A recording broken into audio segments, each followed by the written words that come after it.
Standing by. Accountable Obama, policy-wise, zilch, zero, nada. 9 million jobs have been lost, since Obama took office. 9 million. They're just gone. The country's hanging by a thread here. As founded, it's hanging by a thread. We're about to lose it. The Democrats are the people need to be defeated. Obama's about eliminating opposition, not working with it. So why should we help him? I think our ideas will trump Obama's ideas every day. Tonight, Rush Limbaugh goes on the record. In a rare interview, Rush tells us President Obama likes scandals. Now, our one-hour interview with Rush Limbaugh. Talking about the scandals, President Obama says the scandals are phony.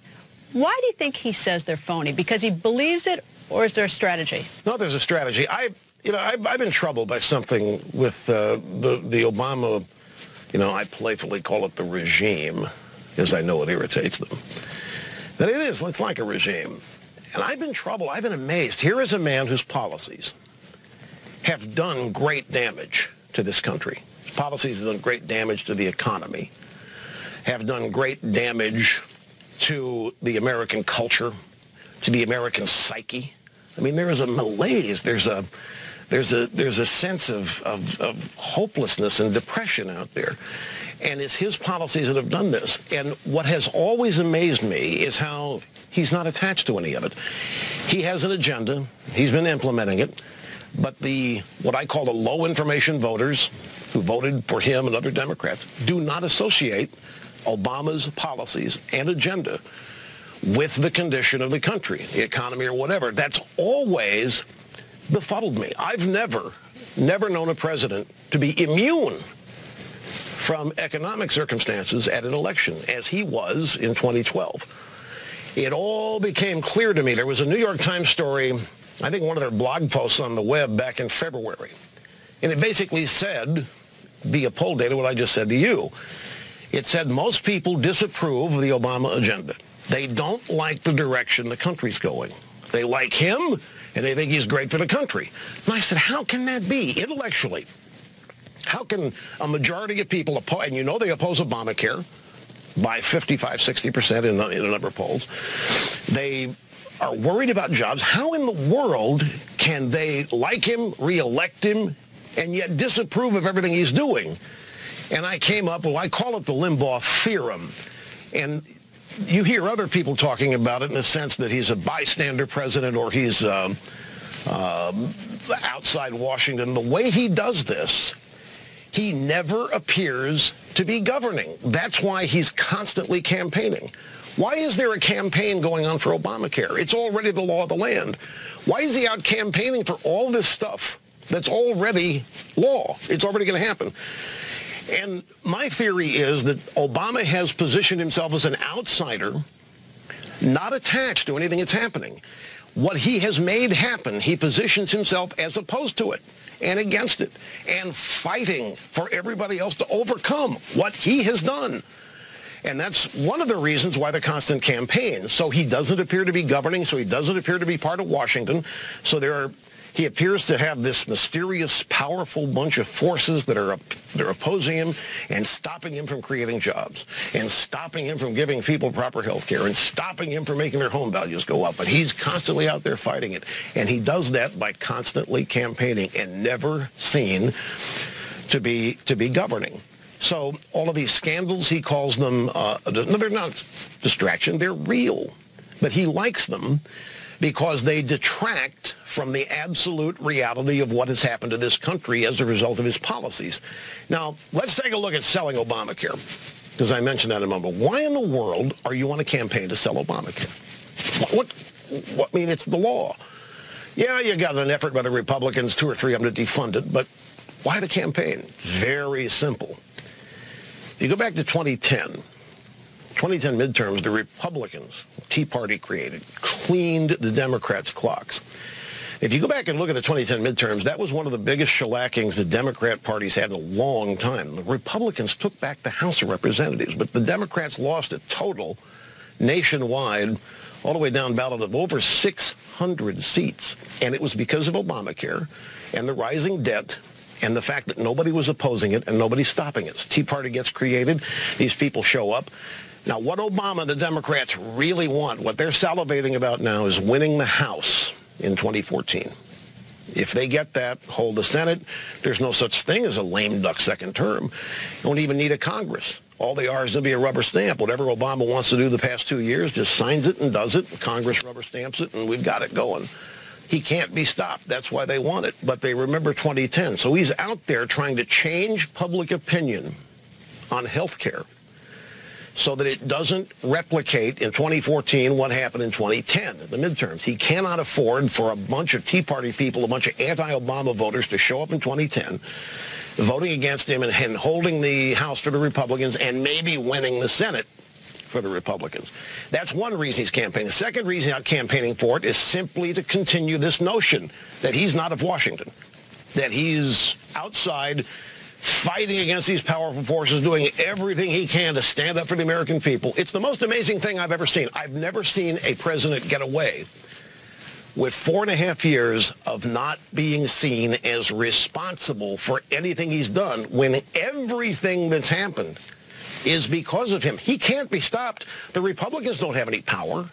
All they can do, maybe, if they get the cojones, is stop things. But they can't make anything happen. The Republicans are totally powerless in terms of legislation and Washington. They have the House, but nothing in the Senate. They can't stop him anywhere. So, yet he's out acting like he's got to overcome all of this opposition and all of these mean people that want to prevent the American people from realizing their dreams, these dastardly Republicans. So the phony scandals is just another vehicle to continue the same modus operandi and, by the way, to continue to blame the Republicans, being cold-hearted, mean-spirited, extremists, bigots, racists, sexists, homophobes, war on women, all that stuff. Why do you think, though, I mean, a lot of people are unhappy about the phony scandal, at least a lot of Republicans, because a lot of people hate the IRS. In early May, he says this is a serious problem. Now it's phony. And it's just a campaign tactic? Is that what you're saying? He's got a slavish media. He can say whatever he wants, and he's not going to be called on it by the media. He can do pretty much everything he wants. I should have added in my previous answer to your question that he couldn't get away with any of this without a slavish media. I mean, a media doesn't question him. It just, in fact, that is on board with his agenda and is trying to help him advance it. I've gotten to the point where what he says is irrelevant. So he's out there. I can give you quotes of what he said in 2002, 2005, 2007 about health care. I give you quotes of what he said about global warming and all these things that they're irrelevant. What you have to do is watch what he does. He's always going to tell you he's not doing what he's doing. He's always going to position himself as having nothing to do with what's happening. He's always going to position himself as it's the Republicans. They're constantly complaining, whining, I fixed the IRS. I fired whoever did this. It's reprehensible. All he's got to do is talk about how reprehensible he thinks it is. Media reports Obama thinks IRS scandal is horrible, and that's it. The thing that you have to know is, everybody says, I wonder if there's a smoking gun memo, Obama and the IRS. It doesn't need to be one. He hires people, puts them in these places. He knows what they're going to do. They're all miniature Obamas. There won't be a smoking gun. There doesn't have to be a memo. He doesn't have to give people that work for him instructions or a manual on how to screw the Republicans or stop conservatives. That's what they want to do themselves. Plus, they want to make him happy.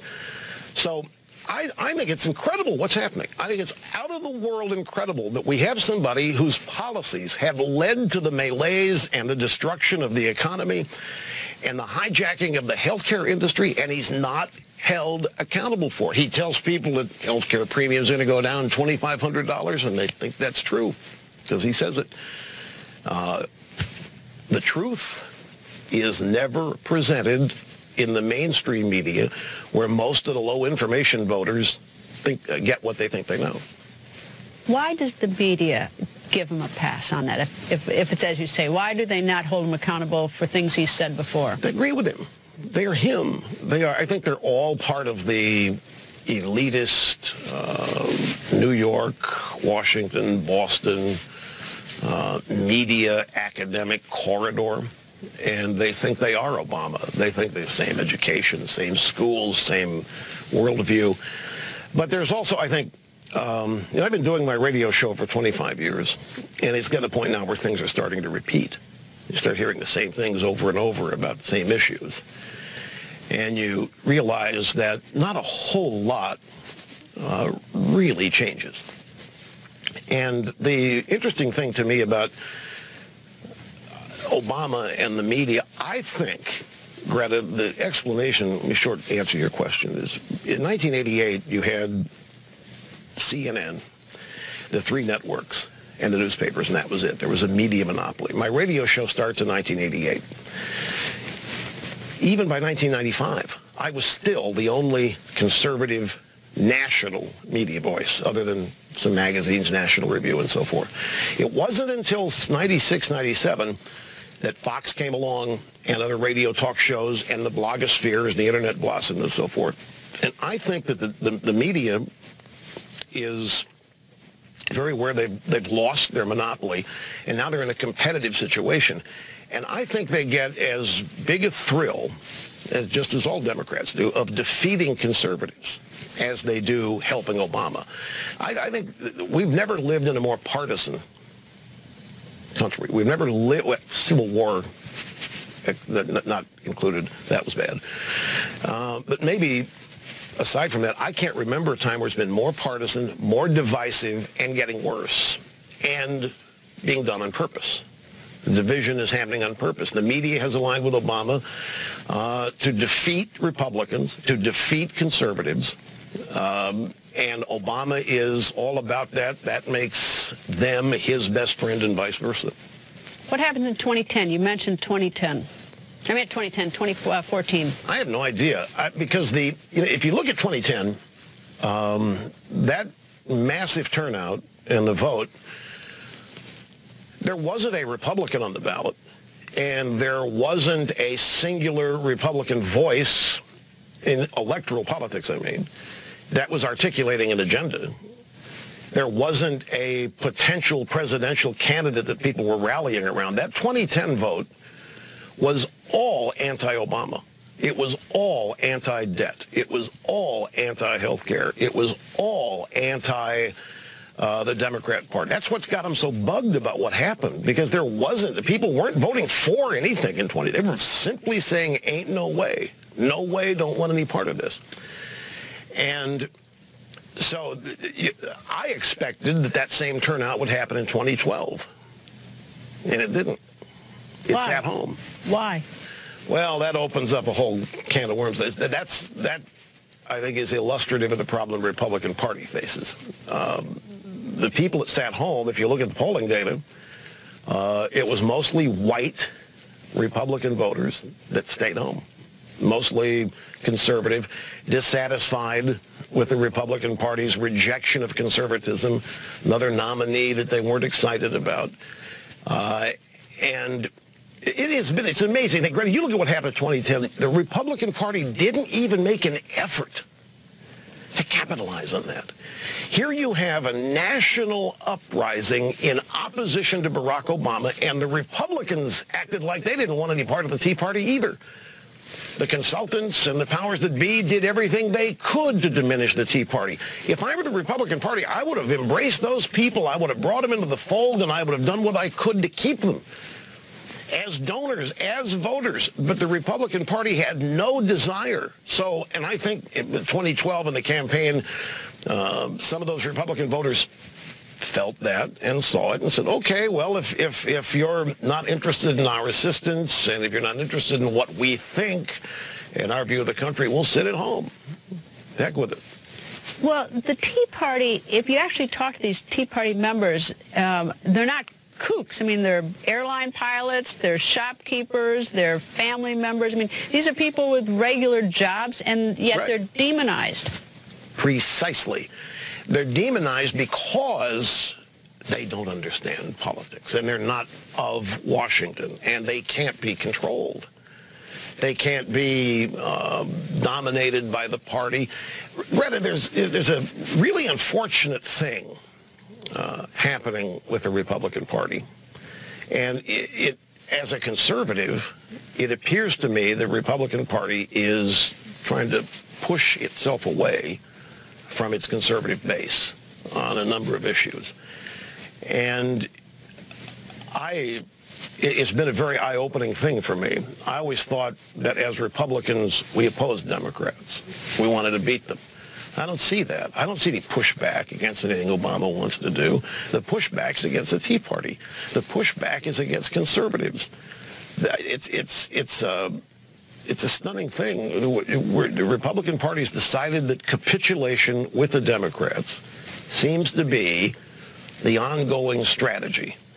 And by capitulation, I mean, I had a guy call me yesterday talking about this ongoing fight to defund Obamacare, continuing resolution fight and so forth. And this caller took the exact viewpoint of inside the Beltway Republicans, which is that might involve a government shutdown, and we can't shut down government because the country will hate us. And they cite 1995. And look what happened to Republicans after 1995. No, let's go ahead and let Obamacare be fully implemented, and it will implode on itself, and people will see how bad it is. Well, that's not a strategy. That's capitulation. That's not even pushing back against it. Even if you don't have a chance to stop it, why not make a stand? Tell people who you are as Republicans, as conservatives. They've never had a greater chance to contrast who they are with liberal Democrats than what's happening now. And instead of doing that, the Republican establishment seems to be going along with them. Obamacare, immigration reform, amnesty, whatever it is, there's no disagreement. There's no pushback on it. And I remember in 1992, people would tell me, Rush, let Clinton win. Let him win, and then people see how rotten the Democrats are. And I'm hearing the same thing now about Obamacare. Let this happen. The American people. We've never pulled an entitlement back once it's been implemented. Once it's there, it's there. And this is a huge one. This changes the relationship, Obamacare does, between citizen and government and state like nothing ever has. Once they have this, healthcare is the way that they'll have legitimate, claimed it's constitutional, control over every aspect of everybody's life, because everything you do in your life has healthcare costs related to it. And they're going to be able to dictate what you eat, how you eat, where you eat, and what kind of health care you get or don't get as a result. And that's the objective of it, is control, the elimination of individual liberty and freedom. And there's no pushback on this. And I'm sitting here stunned. Well, and by the government shutdown argument, too, is 1995, classic point. The Republicans won 2 seats in the Senate after the 95 budget shutdown, and didn't lose that many seats in the House. In addition, because of the shutdown, they were able to set the table for policy that was good that came later. Welfare reform that Clinton ultimately signed. The government shutdown was not a debacle for the Republicans in reality. Now, it was on TV. It was in the media. The Republicans were accused of starving children. Remember that? Little kids in New Orleans are writing letters to Republicans. Please don't cut the school lunch program. I can't study if I'm hungry. There were no cuts in the school lunch program. There were actual increases. They were just not going to be increases as high, so they called it a cut. That's the Washington cut. It's a typical baseline budgeting cut. But the point is that the media portrayed this as a debacle and an absolute disaster for the Republicans, and Clinton cleaned Gingrich's clock. But in reality, the Republicans won 2 seats, set the stage for some pretty good things that happened policy-wise after that. It's not a debacle to shut down the government. But here's the point. A majority of people oppose Obamacare. Whatever poll you look at, why does not the Republican Party want to embrace that? I mean, the Republican Party's got a problem, right? They haven't won elections lately. The majority of the American people don't want this. Why doesn't the Republican Party embrace them, bring them in, and try to grow and have at least come up with a way to reach out and attach themselves to these people, the majority of voters? Instead, they're capitulating with what the Democrats want, and not just on this, but on immigration, amnesty, whatever you want to call it. And I swear, for the longest time, I didn't understand it because I was looking at it the wrong way. And straight ahead, Rush Limbaugh has much more to say. And why is Rush dead set against compromise in Washington? And does he have a better idea to fix the country? Rush will tell you. And also, guess who Rush admires in the Republican Party? Helping your kid. The Republican Party wants a new base. The Republican leadership isn't conservative. They're not particularly crazy about conservatives. I mean, I'm fairly prominent media conservative. I get more grief than the Taliban gets. I get more grief than Al-Qaeda gets, and all conservatives do. It's because we do constitute a threat to the way Washington views the country. And I don't think it's so much conservative versus liberal, although it is, but it's Washington versus the rest of the country is what's really transpiring now. And Washington has a mindset and a desire for the country that doesn't dovetail with the majority of the American people. So what is the future of the Republican Party based on what you say? I really don't know. Because politics is too unpredictable. There is anything that we're not even conceiving as possible, a scandal or some such thing that could happen, which could cause people to start voting against Democrats in droves, regardless what the Republicans do. So it's dangerous to start predicting the demise of political parties and so forth, and I'm not doing that. I'm just sharing with you the sense I get as a conservative. 25 years of doing this on this show and watching it all, and so much of it on the surface intellectually doesn't make any sense. There has to be a reason. These Republicans are not stupid. They have to know that agreeing with the Democrats on issue after issue after issue is going to equal Democrat victory after victory after victory. So why are they doing it? Is there no room for negotiation, bipartisanship? I mean, is it just opposition? Between who? Between the two parties. Are you suggesting the Republicans shouldn't negotiate and have a bipartisan approach with Democrats? Well, yeah, pretty much, because I don't think we have anything in common with them. I mean, where's the commonality? I don't have anything in common with Obama, policy-wise. Zilch, zero, nada. You know, compromise is portrayed as this wonderfully erudite and elite, superior form of existence.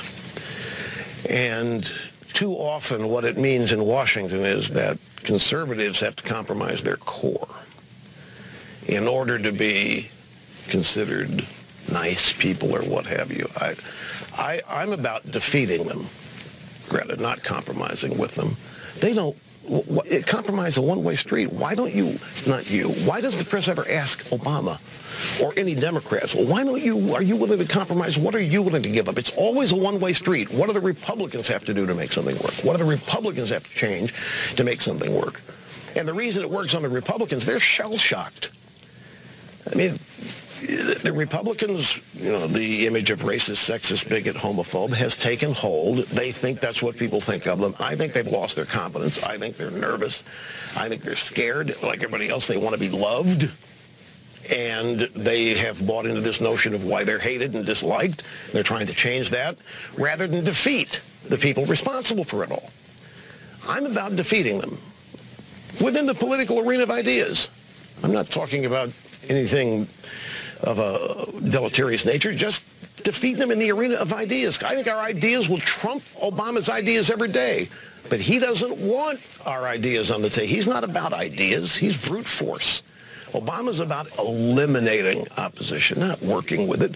So why should we help him? I think the Democrats are the people need to be defeated. There's nothing about what they believe that I want to compromise with. I want to defeat it. Look, at the country's hanging by a thread here. As founded, it's hanging by a thread. We're about to lose it. Why compromise with the people responsible for this? And Rush taking us inside the battle for the Republican Party. Who do you admire in Republican politics and why? I admire any who are bold enough and brave enough to speak about what they truly believe. Ted Cruz is one. Sarah Palin is another. Any of them who are fearless and have the courage of their convictions and have no compunction about saying it. They're not embarrassed of themselves. They're not insecure. They firmly believe what has to be done and are willing to stand behind it. Those are the people I admire. What are the chances those people would ever get a nomination in the Republican Party? Probably not big. Why would that be the case? Because they are outside the mainstream of Republican politics as you outlined it. Well, I don't think the mainstream of Republican politics can't be beat. I mean, there's a battle for the party going on, and sure, it'd be a tough battle, but there's no other option. You don't want to go third party. That just ensures the Democrats are majority party forever. You don't want to do that. So you have to do what you can to work within the Republican Party to take it over. I think the right conservative candidate could score. Reagan did it. I know a lot of people, could you stop talking about Reagan? But Reagan, there's only one of them, but Reagan is a real-life example of what can be done and what happens when a prominent conservative triumphs. The country and the Democrat Party set out trying to revise history about him and destroy his reputation and image and so forth. It's a never-ending battle. A lot of people probably say, why are Republicans and conservatives so, for lack of a better word, disliked? I mean, the real battle, folks, that I think is going on is, on the one hand, the country is founded with liberty and freedom and the government as a servant, versus another view which says the government is all powerful and everything, and it's the people who are servants. And that's what the battle is right now. Yeah, I'll tell you an interesting little story if I have time. You do? I have time. A media person wrote a story on me about how I am losing. I am failing. Obama's been elected twice. My radio audience wouldn't crack the top 10 of TV shows and so forth. And I said, look at how I'm being measured. I'm a guy on the radio. I'm being measured against people who can give people health care, who can give people tax cuts, who can give people food stamps, who can give people cell phones. I can't give anybody anything. I can't give them food. I can't give them cell phones. I can't give them a tax break. I can't do anything for anybody like Obama can. The Democrats can buy as many votes as they want, and Republicans who want to get on that game can too. I can't. Why am I being measured against politicians who have real power? I don't have any power. I zilch zero, not a guy on the radio. I'm in the arena of ideas, and I try to do as entertaining a show as I can. But this writer was going to portray me as I'm failed. I've bombed out. I have seen my better days. Obama's beating me left and right. It's not. I'm a guy on the radio. But why are they putting me in this arena? Why is a guy on the radio being measured against people who have their hands on a budget of $3 trillion. And the reason is I happen to be an articulate spokesman of the opposing point of view. And whenever an articulate spokesman of the opposing point of view, which is government first, last, and always, that spokesman's got to be discredited, taken down. It's a massive fight, but the forces that believe government should be the center of everybody's universe are massive and big. The Democrat Party wants government to use it as a weapon against their enemies. I mean, the idea they want to use it to help people. Look at the people they've been helping for 50 years, 30 years. They're in no better shape than when the Democrats first took them under their wing. But under Reagan and conservative governors and so forth, people prosper economically. They triumph. They overcome odds because they're turned loose. And they're not shackled by government laws, power, controls, and what have you. But the forces of government control are massive and large, and they can buy votes, and they can buy goodies, and they can play Santa Claus. I can't. Coming up, Rush Limbaugh talks unemployment, poverty, and immigration, and why he says the Democrats are making it all worse. More from Rush Limbaugh next. How much protein does your dog food? We're talking one-on-one with Rush Limbaugh, and he has plenty to say about the economy and jobs. In the arena of ideas, What would you do to solve a problem like Detroit, or even something bigger like the incredible growing class of poor people? Well, what you want to do first? Either. Take your pick. Okay, Detroit, the first thing you got to do is analyze what really happened there. Why did it go wrong? Now, there's some obvious things. The city's been run by Democrats unchecked since, I think, the last Republican mayor was 1957. Okay? You've had, that town has been a petri dish of everything the Democrat Party stands for, everything the Democrat Party loves. Massive unions, massive pensions, pay people pensions and health care long after they've stopped working. The math doesn't add up. You have massive welfare states where citizens are given things left and right in order to buy their votes. You have no opposition whatsoever. Then in the case of Detroit, you throw race into the mix, and you bring on Mayor Coleman Young, who causes the riots in 1967 in Detroit, and Mayor Young caused a white flight to suburbia, and Detroit is left with nothing but liberal Democrats running it. It is what it is. And any place in this country that has similar circumstances, the same fate is going to happen to them. Now, what was your thing about poverty? How to bring poverty? Yeah, because LBJ said the war on poverty, we're going to have legislation to try to eradicate. The poverty is growing. It's not getting better. There are a lot of people suffering. Yeah, imagine that. And it's been the number one issue of the Democrat Party out of their mouths for, well, since 1964, when LBJ first started to care about poverty. Percentage-wise, same number of people. In fact, under Obama, it's gotten worse. 4 out of 5 American families are experiencing poverty. 9 million jobs have been lost, since Obama took office. 9 million. They're just gone. So because of his policies. Well, the arena of ideas, this is where the Republican Party's not standing up. They're not pushing back. They're not articulating what is the opposite to this. And one of the things, I mean, you can point to successful people all over the country, no matter how successful, there are different levels of it. You point to them. How'd they do it? That's all you have. How did they do it? Well, there are recipes. They cared. They worked hard. They had ambition. They learned what they had to learn. Some of them might have had connections here and there. Nobody does everything by themselves. But you're certainly not going to eradicate poverty by creating dependency. Santa Claus is not a cure for poverty. It isn't going to happen. All it is a way to buy votes. That's why the Democrats want amnesty. See, the Democrat Party needs a permanent underclass.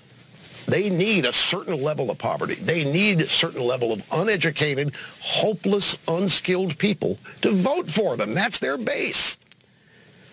And as in a normal economy, as those people escape the bonds of poverty and rise to the middle class, become more self-reliant, they don't need Santa Claus. They don't need the Democrats. So they start voting other ways. Hello, amnesty. We've got 11 million illegals here.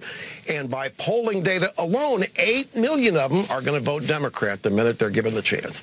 That's why all this talk about solidarity with Hispanics and compassion and the wonders and beauties of immigration, it's all BS.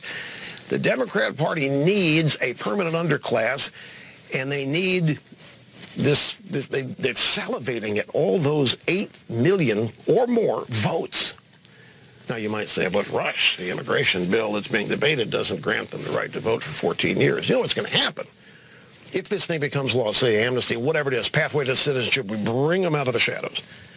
And about 5 hours after that happens, Chuck Schumer is going to go nearest camera and talk about how unfortunate and unfair and how lacking in compassion it is that we have just told these people they're on the pathway to citizenship, but they can't vote.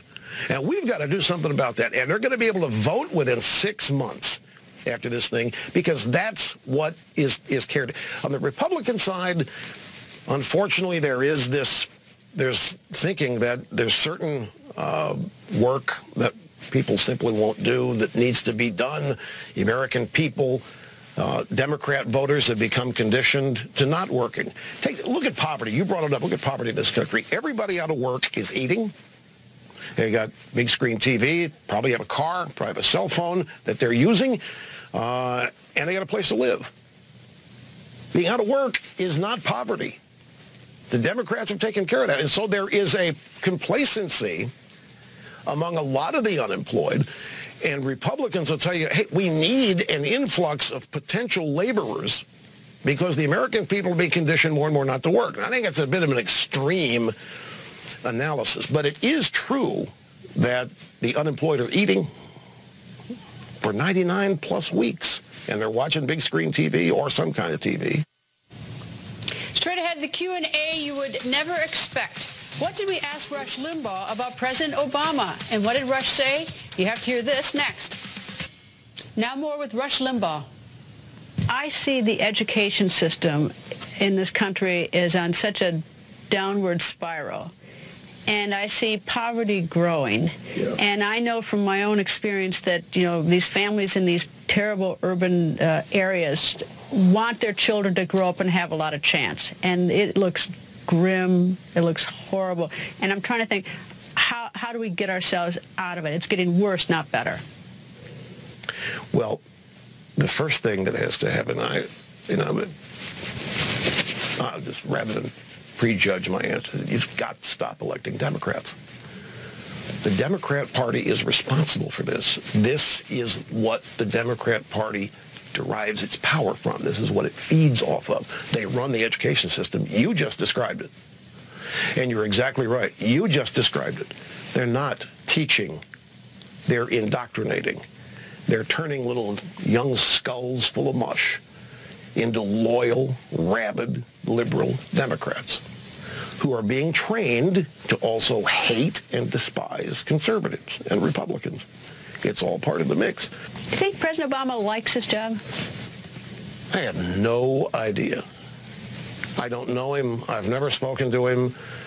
And I don't know how to read those kind of tea leaves just watching him. All I can do is read what other people have written about how he doesn't show up early or whatever. I've read people say that the job's beneath him. He really needs to be running the world, to be challenged, to be invigorated. The United States is chump change. He needs the United Nations. He needs to be running the whole shebang. I don't know what's true. I don't know whether he likes a job or not. I think he does and is relishing the opportunity to put into play what leftists have only dreamed about in faculty lounges for 50 to 75 years. I think he's thrilled with the opportunity he has to transform America and move it away from this unjust, immoral way it was founded and make it fair for everybody. I mean, whatever he's trying to do to it. I do think he's probably obsessed and very absorbed with that. Whether he likes getting up, going to work every day and dealing, I don't think he likes having opposition. I think it's beneath him. He doesn't want to negotiate with opponents. Just wipe them out. In the political sense, just get rid of them. That's his modus operandi. So I don't think he likes the process like Dukak.